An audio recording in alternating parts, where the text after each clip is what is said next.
So guys, sabi ko kayo, ito pala yung engine block ng X5. Tignan nyo yung mga bearings niya, nandyan lahat. Naka-welding na siya dyan. Kasi tumakbo siya ng walang oil. So na-welding na siya dyan. So di ko na siya tatanggalin dyan. Crankshaft. Tanggalin ko yung crankshaft kasi papalitan ko na siya ng bago. Tapos send ko sa padala ko sa machine shop yung engine block para malinisan nila na maigi. Tapos meron pa ko isa ditong makina naman ng M5. So nangyari din ko naman is pare sila ng problema. Hindi na umiikot yung crankshaft, hindi na mag-start yung makina kasi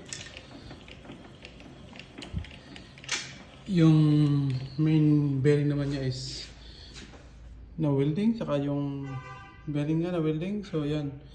So ito naman ay talagang nasira yung engine block niya. May mga scoring na siya over andyan, magaspang na siya. Unlike dito sa X5, minor scratches sa engine block, pero ito medyo maalala na siya. So kailangan ko na itong i-recommend for complete engine or kaya short engine with engine block with cylinder head. So para mas madali. So yun ang gagawin ko ngayon, the whole day, maybe the whole week. Then I will let you know what happened in the next few days or weeks, depende sa situation sa machine shop. So kailangan ko lang siyang ilipat dito sa engine carrier. Tanggalin ko to, lipat ko dito sa kabila. Daming trabaho. Same thing with this one.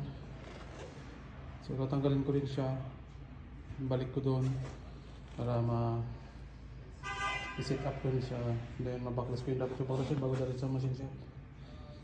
And that's all for today guys. I update you in the next few days or weeks. Thank you for watching.